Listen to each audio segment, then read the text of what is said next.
Good afternoon, everybody. We're going to start the meeting today with the swearing-in ceremony for the new board members. Congratulations to each of you. If you would please raise your right hand and place your left hand on the Bible if you have it, and repeat after me. I do solemnly swear I do solemnly swear that I am duly qualified, that I am duly qualified, according to the Constitution of this state, according to the Constitution of this state, to exercise the duties of the office to exercise the duties of the office to which I have been elected, to which I have been elected, and that I will, and that I will, to the best of my ability, to the best of my ability, discharge the duties thereof, discharge the duties thereof, and preserve, protect, and defend and preserve, protect, and defend the Constitution of this state the Constitution of this state and of the United States. and of the United States. So help me God. So help me God. Congratulations. Thank you.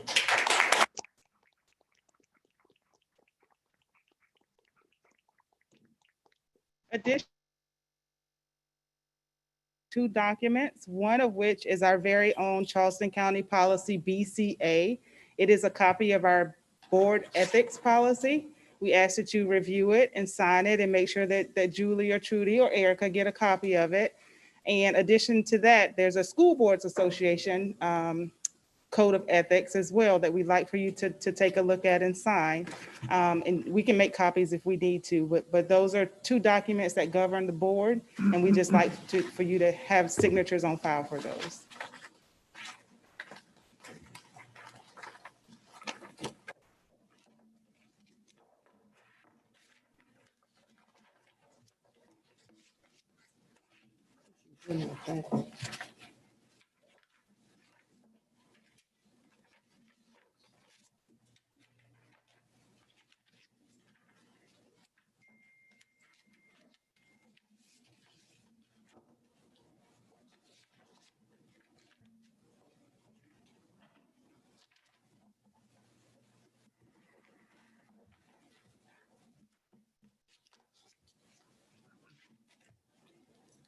Once you've completed your signatures, you can drop them off with Trudy and Julie over in the corner. They'll make sure that they get copies for you.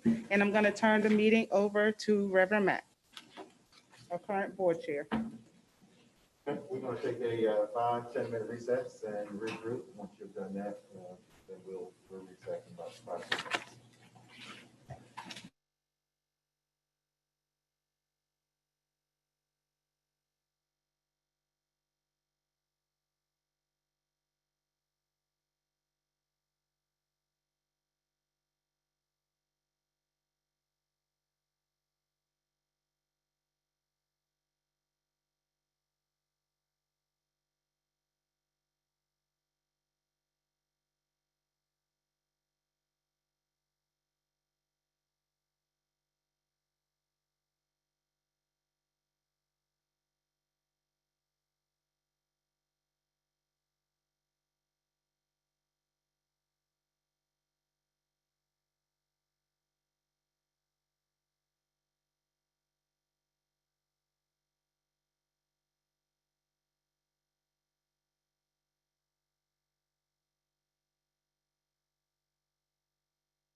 Okay, we're going to begin in about 1 minute. Is the mic on? The mic on? Is it on? Yeah.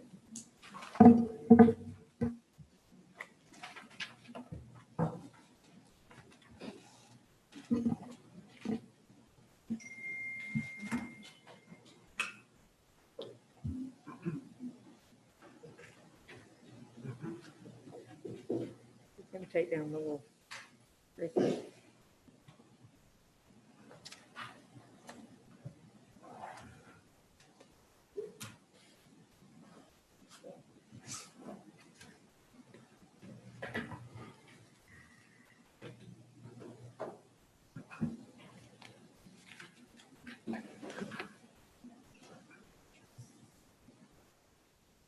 Are you ready?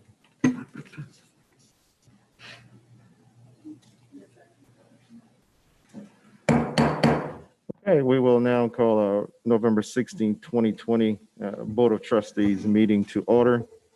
At this time, we'll entertain an adoption of the agenda. Just to make a note, prior to the adoption of the agenda, the minutes to reflect item 4A in the minutes that Ms. Cindy Bond Coates recused herself from the vote that was cast.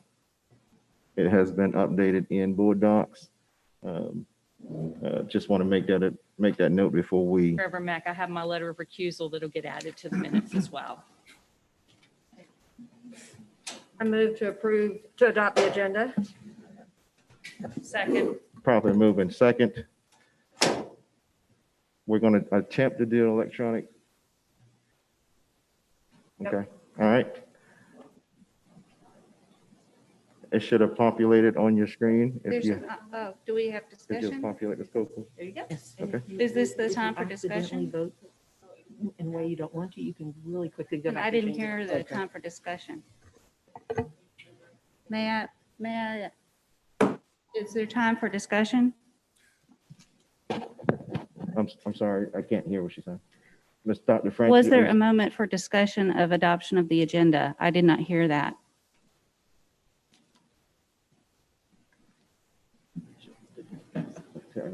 She wanted to know if there was time to discuss the Adoption. motion, adopting Adoption the of the agenda. agenda. Okay, Dr. French, you had a question? If you can, I know we have masks on. If you can speak closer into the mic so we can hear. Dr. French, you had a question? Okay, how close do I need to be? Can you understand me? That's good. I can understand you. I just need to hear you.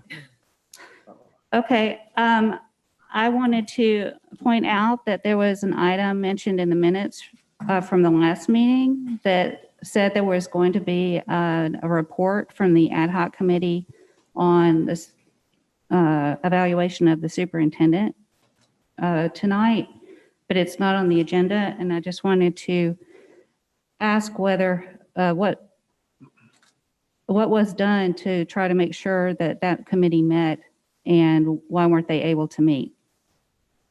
So in your reply, Dr. French, I believe you sent an email to me in reference to that item, and I explained to you that the ad hoc committee was not able to meet prior to tonight's meeting, and that's why the item is not on the agenda. But the committee hopefully will be able to meet before the next board meeting, which is scheduled in December. May I ask if any of the committee members were contacted to meet? We have a chair appointed for that committee, which is Ms. Darby. She's the chair of that committee. Nobody was contacted, because at the last meeting, we had agreed that Mr. Mazik would serve as advisor to that committee, and he was not available because of the election and other work that he was doing in the time since that last meeting. But he'll be able to, and we'll be able to meet before our December meeting. Okay, thank you. You're welcome. Okay, next item up on the agenda. Oh, I'm we sorry. need to vote now? Get that approved. Okay, Dr. French, could you please cast your vote?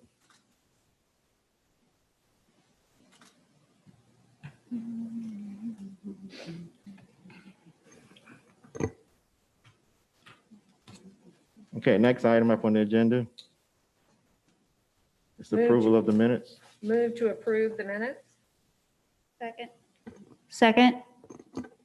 Probably moving second. Are there any questions in reference to the minutes? Hearing none, we ask that you please cast your vote.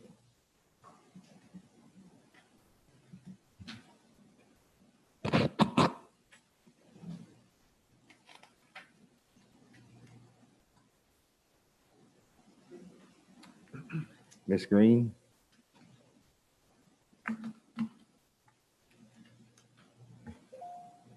Okay. All right, that motion carries. Next item up on the agenda is item 2D, election of board chair. I move that Reverend Eric Mack, nominate Reverend Eric Mack for board chair. Second. Properly moving second. Are there any other nominations? It doesn't require a Oh, second, yeah. it's a nomination. Hearing none, we ask that you please cast your vote.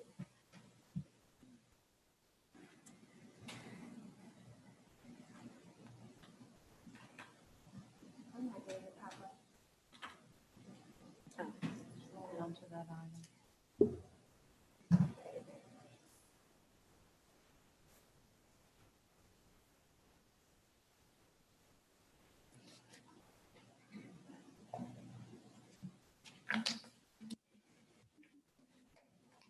Okay, that motion carries. Next item up on the agenda. I'd like to nominate Courtney Waters for board vice chair.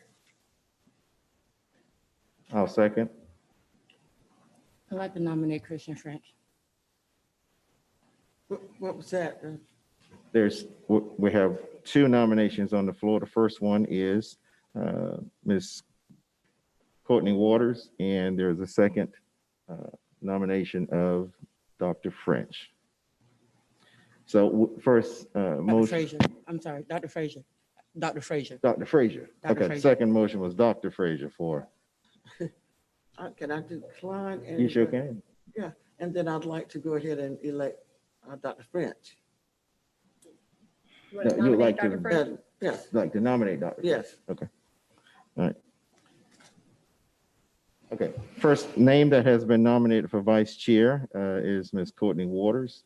And the second name that was nominated is Dr. French. Are they done in order of nomination? Yes. So the first, Julie, you want me to voice? Okay, you want to do the first and then you do the second? Okay, all right. So the first up is Ms. Courtney Waters.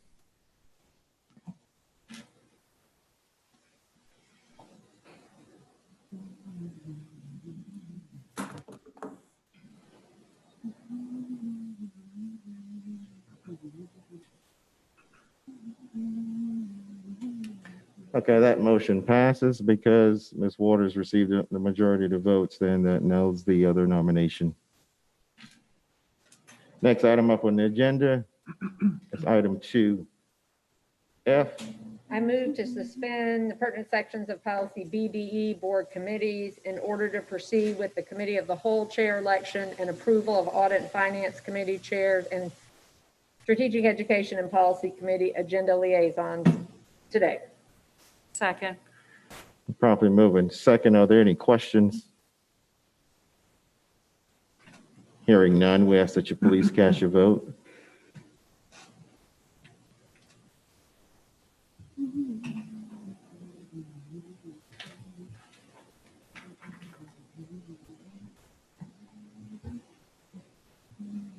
And that motion passes. Next item up on the agenda is item 2G, election of committee of the whole chair. I nominate Kate Darby for Committee of the Whole Chair. Kate Darby has been nominated for committee of the whole chair. I nominate Dr. Wait a minute, is there a second? Do nominations require a second? No. No, go ahead. Okay, I'm sorry, Dr. Frazier. Dr. French, I nominate Dr. French.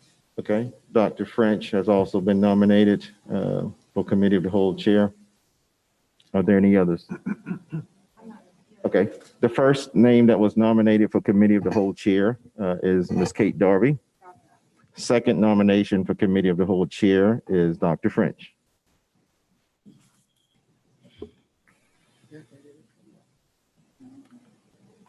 At this time now, we will move forward with Ms. Kate Darby as Committee of the Whole Chair.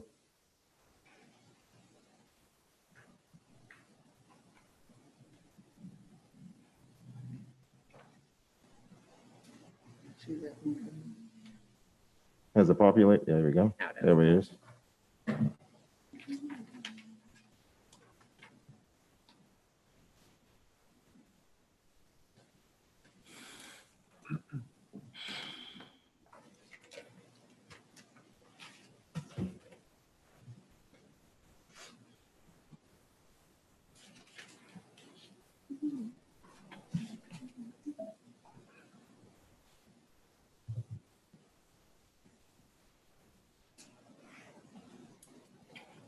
Are we waiting on someone, Julie? Okay, that motion passes. I mean, that nomination passes on Ms. Darby as Committee of the Whole Chair. Next item up on the list is item 2H. That is the motion to approve the Board Chair's appointment for the Audit and Finance Committee and the Committee of the Whole Chair's appointment of Policy and Strategic Education Committee Agenda Liaison. I nominate, appoint, I should say, for Audit and Finance Chair, Ms. Joyce Green as Chair, and also the additional appointment to the Audit and Finance, Ms. Cindy Bond Coates.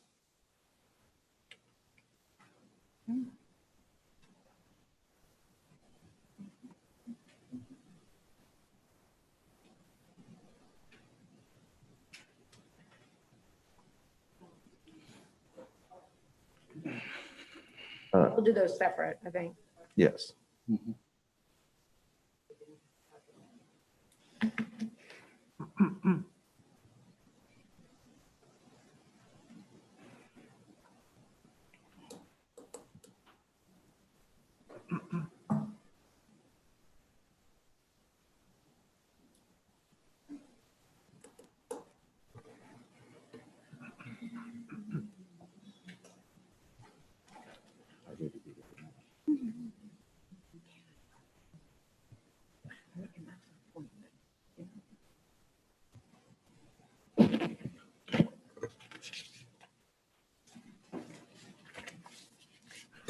There's also an additional, I'm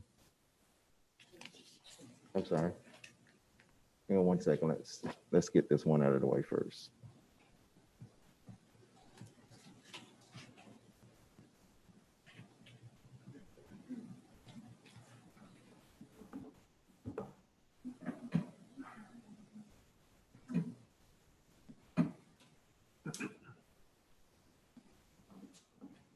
Okay, that passes. Also, the previous board liaison for the Head Start program was filled by a previous board member. And I'd like to take this opportunity to appoint Ms. Erica Coakley to serve as the Head Start board liaison for the board.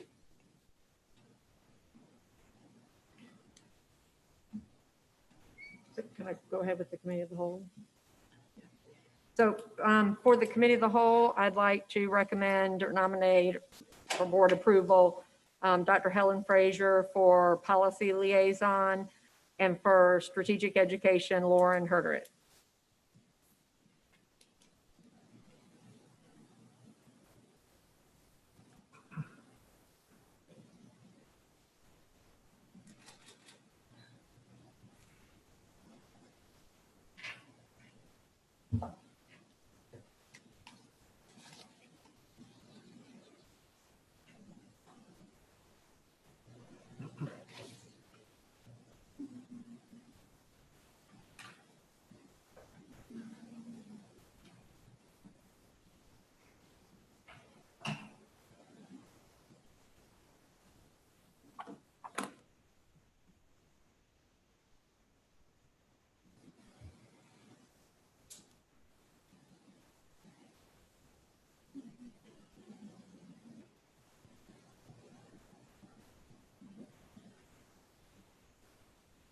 Okay, that motion passes. Appointments to those committee members.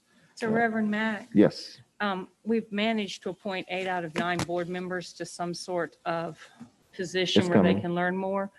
I am more than willing to withdraw myself out of Audit and Finance Committee since I'm already South Carolina School Boards Association Regional Director. Okay. All right. If that would allow everybody to have a space to serve. Okay. I did have at the far end but if you so desire, there's going to be something for Dr. French, but if you, it's up to you. We'll find out how Dr. French feels about what you've picked or created for her. Okay, yeah, I didn't realize you had something picked out for me. Yeah. Well, at the very end here, let's see, where did it go? So along with the School Board Association, I was going to ask Dr. French if she would serve in that capacity as the other delegate towards that. And again, that is just to make sure that everyone has an opportunity to do something. But if you want to not serve on the Audit and Finance as the second appointee, then we can make that change. That's your call. Well, the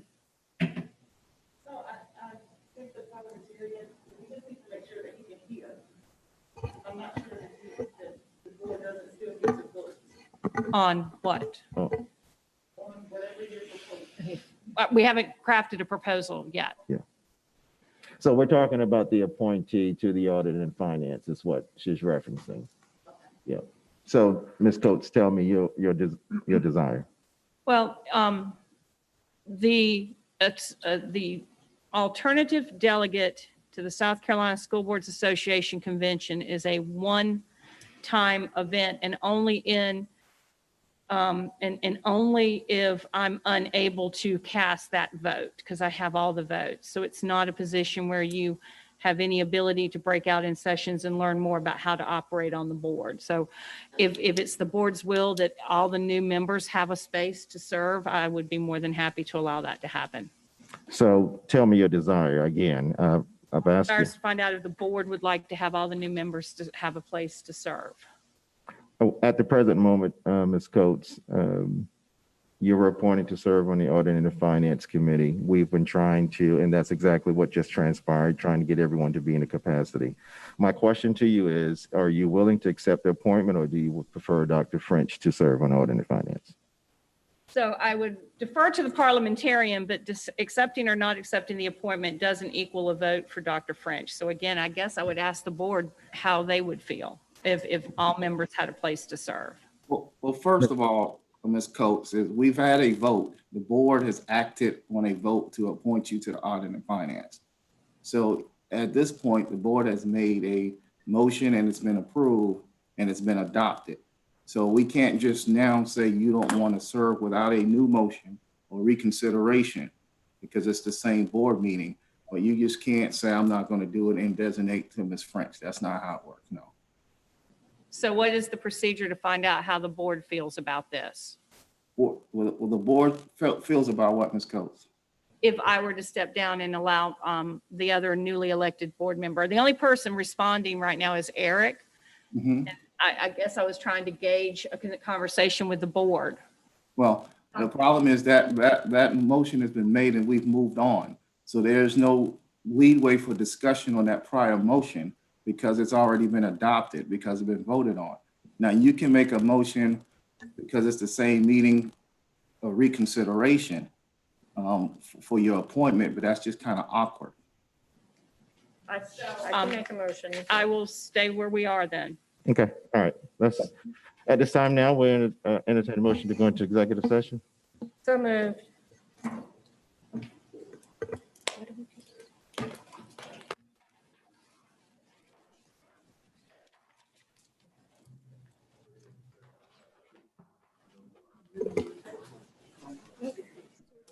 Oh, yeah, no, you're good.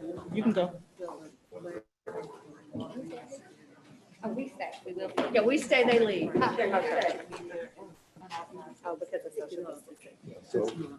So, I know we've been the told. superintendent discussed, and I discussed it with no reason, and I mentioned it to President Martin. That what I was nominating for. 14th Huh? of December. Okay. Okay. And,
we will now reconvene back into open session.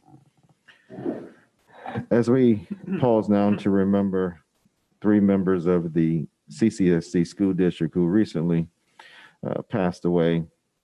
Former CCSD Board of Trustee member, Dr. Oliver W. Addison of North Charleston. Through his board leadership, Dr. Addison showed that he was committed to striving every day to serve the needs of the Low Country scholars. Also, we lost 2 scholars. They are 16-year-old James Sweat and 18-year-old Taiwan Washington. Let's please keep those families in our prayers and in our thoughts. I now ask that you pause for a moment of silence.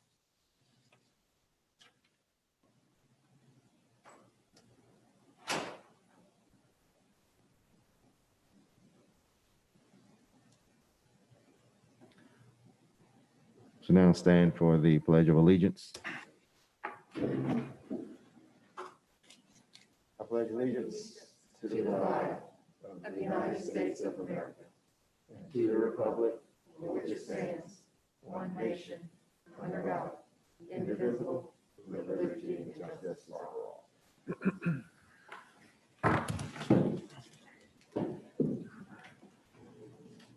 Okay, Ms. Waters, Oh, wait, we gotta take action on the, I'm just ahead of myself today. I got to drink some more tea here today. okay, we need that.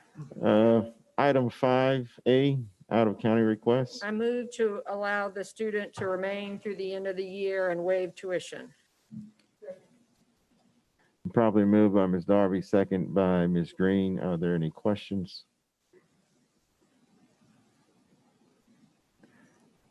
Hearing none, we ask that you please cast your vote.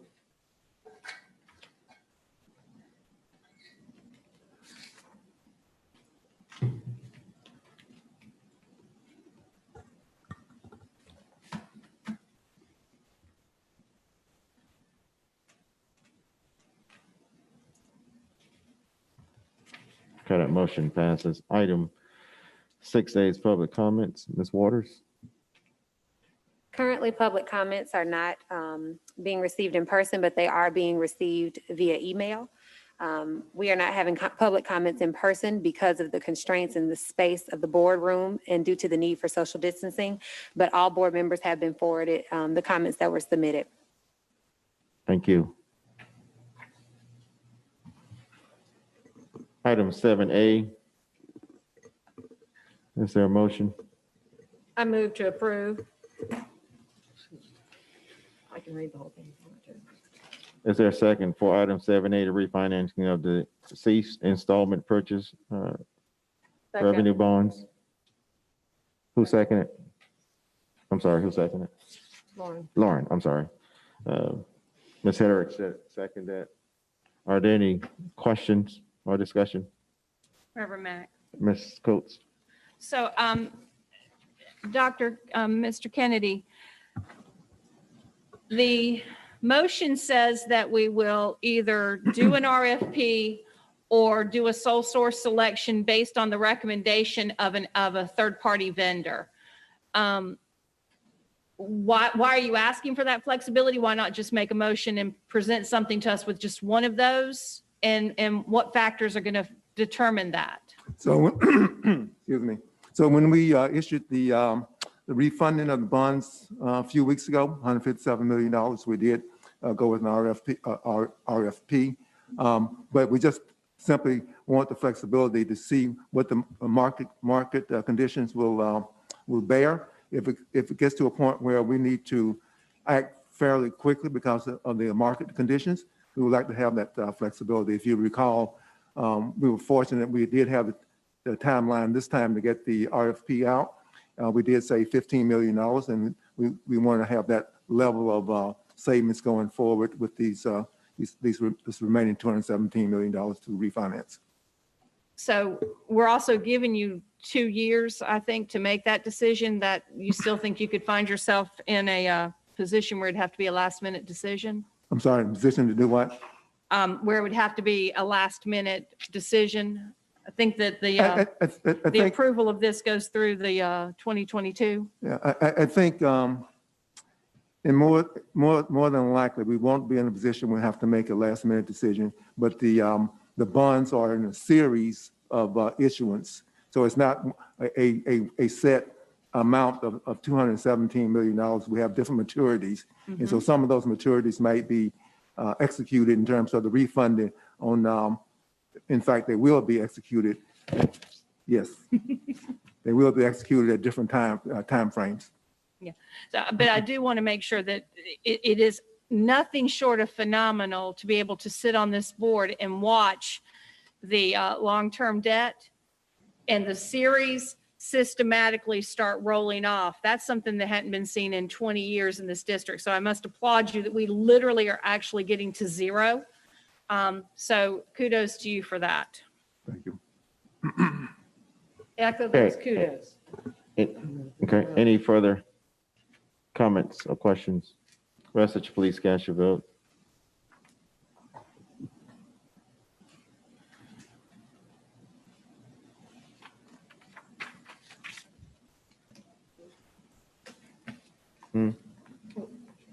Dr. Frazier? You cast your vote? I'm listening because I don't know anything about it. Okay, well, then, yeah, there you go. It just didn't.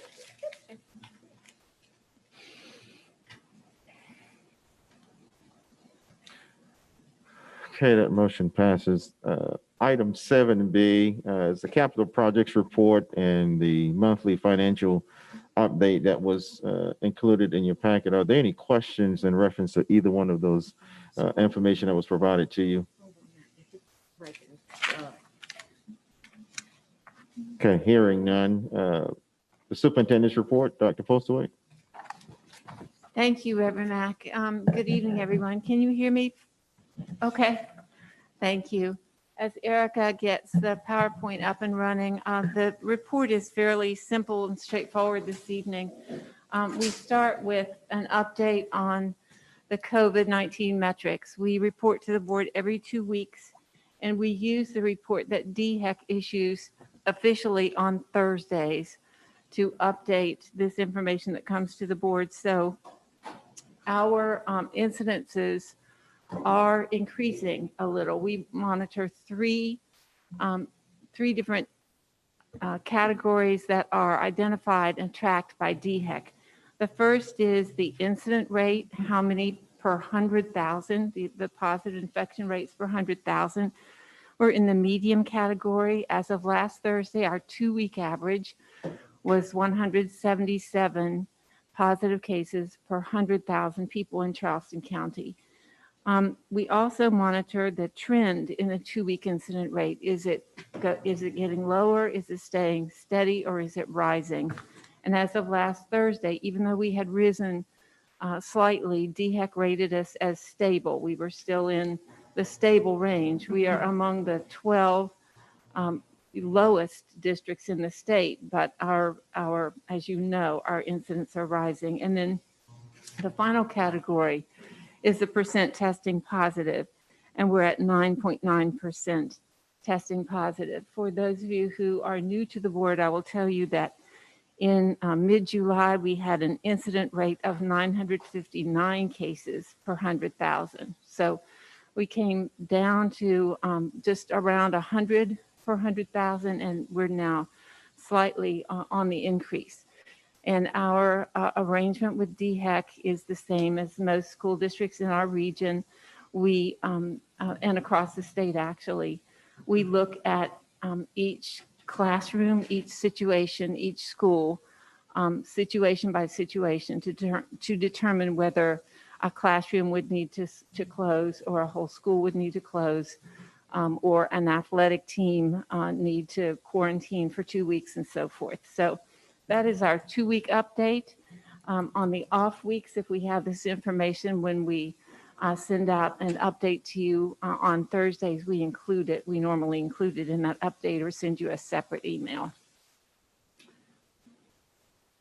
Dr. French, when Dr. Postaway is complete, we'll go around asking questions. Thank you. The next slide is simply a status report on the board goals. I have no idea where the board will want to start with goals, and all I wanted to do is to bring to new board members' attention the document that is in your board documents. And then I added another one over the weekend that is on your table. It's not pertinent at all to anything we're discussing tonight. But I know you're just going to be overwhelmed with all kinds of new information. But this sort of gives you the antecedent of where we started in 2016, 17. We developed a strategic plan. The Clemson study, there was a Harvard report from 1998 that was used. We had an accreditation report, and then the shared future group, the mission critical groups reporting to the board, and the board adopted goals for 2018 to 2020. We have pretty much addressed those goals, and that was what was in the document that was in the packet. It was the document that we presented to the board for their consideration when they were getting ready to evaluate the superintendent, because we hadn't administered achievement tests last spring. So those goal areas are listed here. Building a strong foundation, of course, relates to the preschool, making sure that our preschool and early childhood programs are very strong. Accelerating improvement was specifically meant to address what we need to do to improve the achievement in children, in schools where children have historically languished behind their counterparts. Provide equitable access. The board addressed last year in trying to make sure that if Charleston County Schools is going to continue to have a strong school choice program, that those programs run in ways that provide clear pathways for all children. Offering quality choices and developing an effective cultural competency program.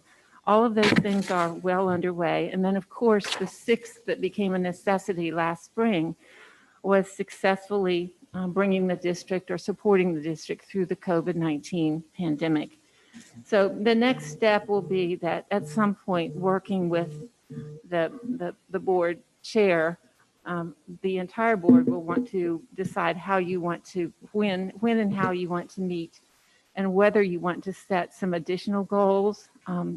When we talked about this last time, there was a little bit of conversation about the amount of energy that it takes to manage COVID-19. And until we get through this crisis, we shouldn't be overly ambitious. We think it's really important, though, to set some goals, to keep our eye on the ball in terms of these big strategic areas and others that you might want to work on. So that was the purpose of putting this here, is just to point out to everyone, this is where we have been. We're at an interesting juncture now. One of the things that's really important to us as we move forward is thinking about putting our resources to support the children who've not been able to come to school since last March and have fallen even further behind, because we know that they're going to need something other than what we traditionally offer. So just as soon as a vaccination that people perceive is safe, is available to the masses, we want to talk with Mr. Kennedy, and our staff is intensely focused on what we might be able to do to provide the right kinds of learning opportunities for children who truly have been left behind since last March, despite the best efforts of their families and their teachers. The next slide then is about the new board orientation.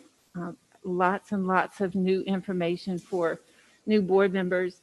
We know that these dates may not work for you. We don't have to hammer that out tonight, but we wanted to give you these dates, and then Julie will follow up with you. We already know the morning of December 2nd won't work for one of you. So we'll see what will work. Anytime we have more than 4 board members present, that will be a publicly announced meeting with public access. So there may be some sitting board members who want to come, and if that's the case, if we had 4 new board members and a sitting board member joined us, that would create a quorum. Anytime we're in that sort of situation, we notice the media and the public. We are suggesting that Ms. Carolyn Belcher and I can't see behind me, Michelle Simmons, if you'll wave, is the Associate Superintendent for Elementary Schools, and Dr. Joe Williams for middle and high schools. want to talk first about our academic programs and what goes on in our schools. The next session would come from Erica Taylor, who's seated back behind you. She's Chief of Staff from Natalie Ham, whom you've already heard from. And then from Human Resources, Mr. Brigman is there. And then finally, we'd like a third session led by Mr. Kennedy, who's in charge of finance and administration, and Jeff Baroe, who is second in charge overall in the district and who runs everything else that we haven't mentioned so far. I shouldn't say he runs it. It all reports up through his office. So those are the things we'd like to talk with you about. We just wanted to mention that those are our first big topics, but we want to be responsive to your questions. We know you come on board with a lot of ideas, suggestions, preconceived notions that may or may not be relevant, and areas in which we can improve and be more responsive to the publics that you serve. You've heard a lot. You have a lot of firsthand information that's fresher than the information we have, and we look forward to genuinely engaging each of you and all of you. So Julie will be in touch regarding those dates to see what works for you. You've met Julie Erickson, and Trudy Bowles are sitting back there too. And then finally, we wanted to talk about the possibility of school visitations. We've been very limited on the number of people who've gone into our schools, but we a few years ago did do school board member visitations. The teachers, students, principals, other personnel thoroughly enjoyed seeing board members in schools. We know you have full-time jobs, but we wanted to offer, if you're interested, that we designate one day a month and then start visiting schools. We can usually get to 6 or 8 schools in one day across a couple of different constituent areas. We just note there from our northernmost school to our southernmost school, as you all know, it's quite a drive. So we would like to make sure that everyone has an opportunity to get throughout the district, understand the different communities, maybe meet the constituent board members, and then we'll have to determine how many of us can actually go in and go through a school, but certainly our board members would be given first priority for that. So that concludes the superintendent's report for today. Reverend Mack. Okay, we'll allow an opportunity for questions to be asked from board members. I think Dr. French, you had a question early on. Yes, I had a question about the COVID metrics update. Some of it is I wanted to ask whether we might want to consider some more recent information, because we know that the case has been going up dramatically in the last week across the state, and that may also be happening in Charleston County. I did look at some of the DHEC sites that you use for the metrics, and I also talked to the data gathering reporter at the Post and Courier who has posted this information as well. Our current rate of incidence is 197 per 100,000, and that is just below high. And so the trend is that we're going up quickly. And we did have a school closed last week because of cases, and that's one of the schools that's not listed in our dashboard. It's a charter school, but it's still a CCSD school. I'm not sure how the percent positive is reported right now, but 9.9 out of 10, we're basically in that high zone right now. We're very close. I would think since last Thursday, that number's gone up. And so I'm very concerned about these numbers. The 7-day rolling average and the 14-day rolling average look like it's increased to me. And I don't know how DHEC calculates stable versus increasing. I would love to know if you have recommendations based on this that we may need to look at going into the holidays, and what are we going to do to protect our students and teachers? So we'll send you the site that the state sends out to all the school districts. You're right. You could choose any particular day, but Charleston County, the darker the county, the higher the spread rate. We have some counties at 20% infection rate right now. And this comes out every Thursday. And just to keep things consistent, that's the pattern we followed. We'd be glad to send that so board members can look at that. And then also look at, it'll show you on one page, every county in the state, whether they're high, medium, and low. So that's the first part of that question. And then the second part of your question about the holidays is that we have not made any changes or any arrangements. There's a rumor that we had planned to close schools after Thanksgiving, and that's not true, but we will have to be very, very sharp about watching the spread rate when our children return from both Thanksgiving and Christmas holidays. May I follow up? Just, Dr. French?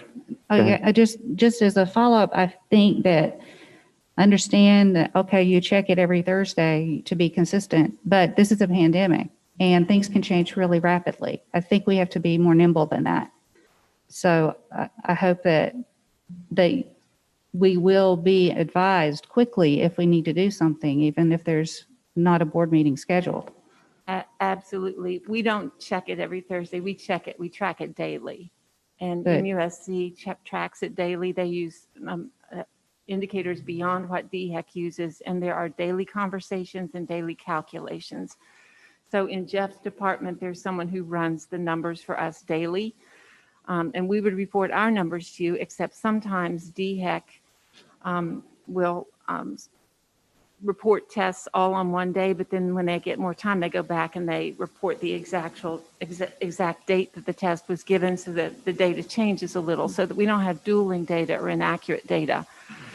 We just follow this as what we report publicly, but we do have our own data tracker, and we watch it daily by school, by classroom, and across the district. And we would certainly alert the board if there's something that rises to the attention of closing, for example, an entire school. As you know, Orange Grove has their own governing board and makes their own independent decisions. Yes, I'm aware of that. I just think it's odd that we don't report the data for all of the schools in our district. Mr. Browy, do you want to address They that? reported to us. Yeah, the rationale behind that is that we did not want to get into a situation where they were following some of the district's procedures and policies and not all of them. So we'd be comparing apples to oranges. So if they have a different method of contact tracing, they might have different close contacts than us. Each of their boards chose to be on their own, and we gave them the opportunity to follow our rules completely or be on their own. The charter schools are on their own. So we did not want to be in a position where we were reporting their numbers because they don't come to us. Their DHEC does their contact tracing, not the school district. So we did not want to be in a position where we didn't have accurate information. So you're saying that they never tell you the positive numbers at all? That we do not have the positive numbers for the charter I think schools. that they should be. We're giving them money to run those schools. We should be getting that data. And I think it's not, I'm not asking you to tell us all the close contacts. I'm asking you just to report the positive numbers. Just how many people are positive in each school. Okay, Ms. Green, do you have any questions? No. Okay, Ms. Edrich? Ms. Waters? Not about the COVID, a separate part of the report. So if Yes. Dr. Fraser I had. have one about the COVID. Yeah, I'm gonna go around. Oh. I'm gonna go around. Yeah, Go ahead. yes. I actually just wondered, in terms of the board directors report, is there an opportunity to get some more detailed information?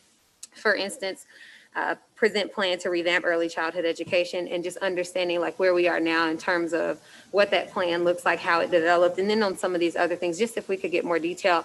I'm thinking specifically about understanding how services have changed in the least served schools versus the highest served schools, most served schools, et cetera. There are, I think that you'll receive a lot of that in the orientation, that we have more information than you will want. Just be specific about what you'd like to see, and Carolyn Belcher will be happy to get that information to you. Okay, thank you. But you can see after orientation what you get. We'll show you where to access it so you can find it on the website. And then if you want more specifics, just let us know. We just didn't want to overwhelm people tonight. Thank you. Yes, ma'am. Okay, Dr. Frazier? I'm just curious about the method of reporting COVID cases. I know that at Baptist Hill, we had some cases where several administrators were out at the same time and teachers, but on the dashboard, it had only one case. So how is that different from the actual cases reported? And how do we ensure that the schools are accurately reporting to you that we have the number of cases?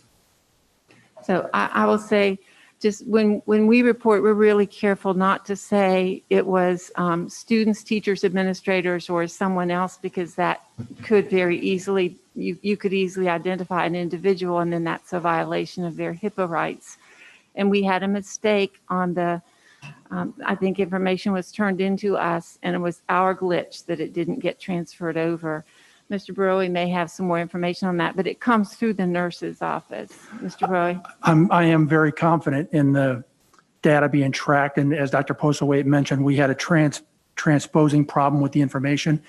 All of our reports on a positive case come through the principal. So we have a single point of contact. The principal or an assistant principal turns that document in. So there aren't different people turning in different types of documents at different times. Everything is directed through the principal. That comes into the nurse's office. We have nurse liaisons that do the contact tracing and the investigation.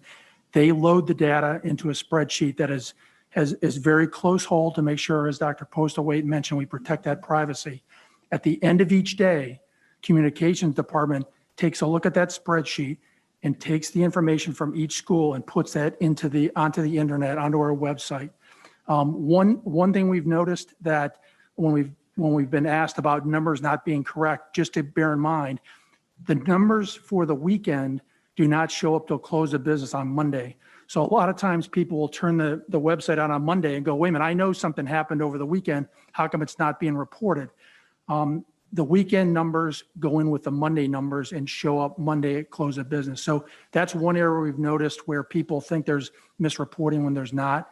But we don't want to update the report over the weekend. We want to do it on the close of business on Monday. So Monday at 5 o'clock each day, all of the numbers are updated. And we feel we've worked out any little issues we've had with having the numbers transposed. And I believe that the numbers are very solid at this point.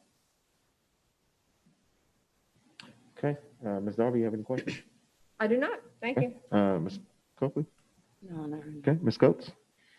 So Dr. Postlewaite, the document that you gave us is derived from the one that was published in 2018, and it was put on our website. It was also used in our agenda in February of 2019. Do the new board members have access to that, to the original originating document? Is it still on our website? I would have to see which document you're referring to, Mrs. Coates, but if it is, I'm almost positive it is, but if it isn't, we will make sure that it's there. It all originates from the strategic plan and then the accreditation report. Right. These are the 1820 goals from the strategic plan, the advanced ed review, and the shared future scenarios. It was in the press release on November 26, 2018. I think it's the one we use to drive the mission critical. And as Ms. Waters said, if we start with that base and then see what we've built from there, it could be a good way to assess where to go.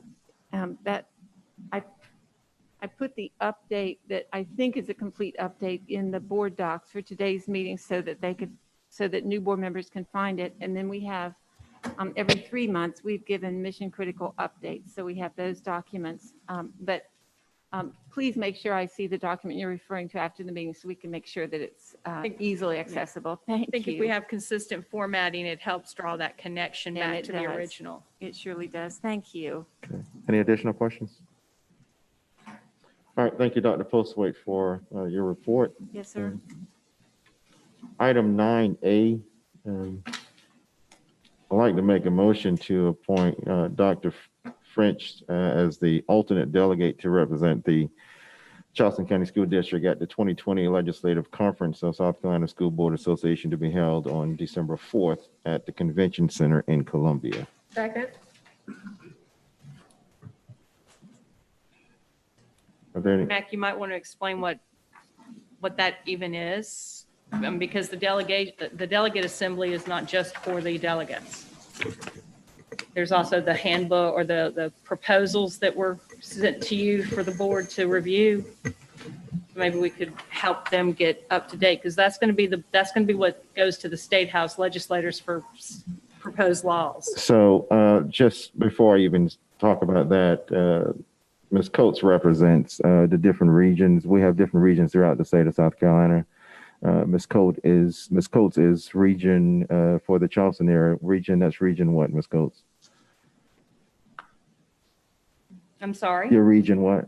I have no idea what my region number is. I apologize, but Okay. we're All right. one of the few districts large enough that our region is just one district. It's Right. generally a grouping of districts. So Ms. Coates is the board appointed representative for the region. I can't recall the region number, but it's a number attached to it. But from time to time, you will see a report that comes out that will be sent through the School Board Association. But there's a document that delegates go to represent at this annual convention that's will be held in Columbia this year. We have, because of the size of our district, we have 16 delegate votes. Generally, what we do is we send two appointed delegates to represent at the convention. They cast. They can either have one person cast a vote, 16, or they can split it 8 apiece. So there's a booklet or a document that is created of the recommendation through the School Board Association that is sent as well. We will get you a copy of that. Julie, do you have a copy, electronic copy? She does. So you can make sure that each of the new board members get a copy of that, of what those lists of recommendation that the School Board Association has sent out. And so those, so this year, well, Ms. Coates has already been appointed to represent also tonight, asking Dr. French as well. So they will go and they will cast those delegates or those votes at the delegation or at the convention on behalf of the board. What, 2 weeks? In about 2 weeks, yeah, in about 2 weeks in Columbia. So they will be our representative, our voice. So we'll get those electronic copy over to you so you can review them. If there's any questions or concerns or anything that you would like to be aired at that delegation per se, or that you want our representative to make sure that that's discussed, or questions that you may want to be asked, they can also do that as well. So we will make sure that you get a copy of that so that you can peruse that document and be able to send that information in. Any further questions? All right, and we ask that you please cast your vote.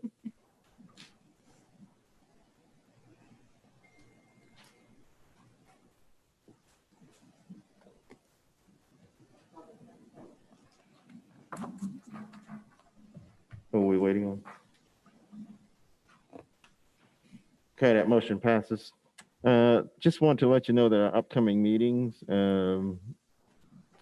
which we will have on December the 14th, we'll have the committee of the whole meeting, and then following that committee of the whole meeting, on that day, we'll have our regular board meeting. Typically, we have one meeting in December, right before the holidays. Those new appointees, liaisons, prior to that meeting, you'll be contacted by staff to talk about items that will be coming up on the next meeting. So look forward for that information. I'd like to say, again, welcome to all of the new board members. We are excited and engaged to be working along with you as we continue to move forward. I like the energy thus far, the questions that's being asked, and that's what we're supposed to be doing, asking questions so that we can be better informed.